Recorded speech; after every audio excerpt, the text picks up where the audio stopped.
জীবনের সংজ্ঞা কি? ফসিল ফুয়েল পুড়িয়ে গাড়ি হাঁকানো? তাহলে হিমালয় পর্বতমালাকে জীবন্ত সত্তা হিসেবে ভাবতে পারবেন না। যদি জীবন মৃত্যু ভালোবাসাকে আমলে নেন, প্রায় 50 মিলিয়ন বছর আগে জন্ম নেয়া এই পর্বতের সারি আজ 600 মিলিয়ন মানুষকে বাঁচিয়ে রেখেছে। অথচ মানুষের কার্যকলাপই একে পঙ্গু বানিয়েছে, ঠেলে দিচ্ছে মৃত্যুর দিকে। জলবায়ু পরিবর্তনের ফলে তাপমাত্রা বৃদ্ধিও হিমালয়ের সর্বনাশ করছে। গ্রীষ্মকালে পাতলা বরফের নিচের পাথর গরম হয়ে বরফ গলাচ্ছে। 30-40 বছর পর হিমালয় থেকে বের হওয়া প্রাচীন নদীগুলো শুকিয়ে মরবে বলে আশঙ্কা। সেখানে ভূমিধস, আকস্মিক বন্যা এবং সমতল ভূমিতে বন্যা বাড়ছে। পরিস্থিতি ঠেকাতে হিমালয়কেও জীবন্ত সত্তার মর্যাদা দেওয়ার দাবি উঠেছে, যেন জীবিতদের মতো পর্বতমালাটিও আইনি অধিকার পায়। আকস্মিক দুর্যোগের পরপরই এসব আলোচনা জোরালো হয়। তারপর আমরা আবার সব ভুলে যাই।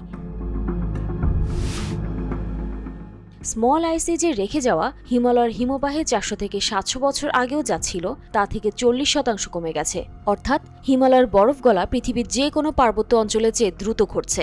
ইন্ডিয়ান স্পেস রিসার্চ অর্গানাইজেশনের গবেষণা বলছে যে হিমালয়ের প্রায় 75% হিমবাহ গলে যাচ্ছে, যা খুবই উদ্বেগজনক। এতে ভাটি অঞ্চলে পানি প্রবাহ বদলে যাবে। পৃথিবীর সবচেয়ে জনাকীর্ণ অববাহিকায় পানির প্রাপ্যতার স্থায়িত্ব বিপন্ন হবে।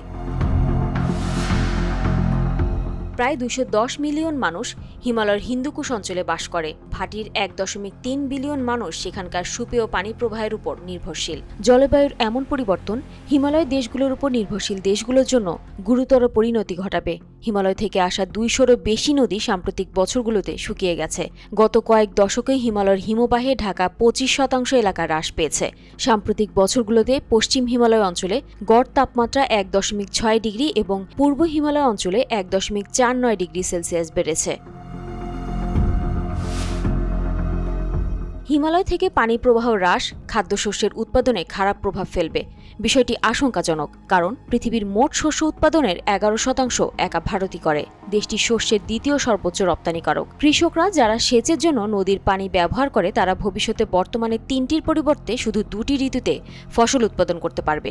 অদূর ভবিষ্যতে দেখা দেবে সেচের পানির তীব্র ঘাটতি। পানির অভাবে ভারতের পার্বত্য রাজ্যগুলোর ফল উৎপাদনও কমেছে। হিমবাহ হ্রাস পাওয়ায় হিমালয় সংলগ্ন অঞ্চলে ভূগর্ভস্থ পানি সঞ্চয় প্রভাবিত হচ্ছে। পর্বতের পাদদেশে যেখানে বৃষ্টিপাত এখনও বেশি, সেখানে ভূগর্ভস্থ পানি প্রচুর আছে। তবে ঢালু এবং পাথুরে পৃষ্ঠের কারণে বৃষ্টিপাতের একটি বড় অংশ ভাটি অঞ্চলের দিকে প্রভাবিত হয়। পানি প্রবাহ সামগ্রিকভাবে হ্রাস পাওয়ায় ভূপৃষ্ঠ থেকে ভূগর্ভে কম পানি যাচ্ছে, যা সমতলের গ্রাম ও শহরের পানির প্রধান উৎস। এখন করণীয় কি? প্রকৃতি বিনাশী আচরণ আর জলবায়ু পরিবর্তনের কারণ দূর করে হিমালয়কে বাঁচানো, নাকি টেকসই কৃষি অনুশীলনের নামে ফসল বোনার সময় বদলানো বা ফসল বদলানো? মানুষের ইতিহাস বলছে, একটু আরামের আশায় মানুষ তার জীবনকে কঠিন করে তুলেছে। ফলে সহজ পথ বেছে নেওয়া হয়তো ভবিষ্যতে ভালো কিছু ডেকে আনবে না।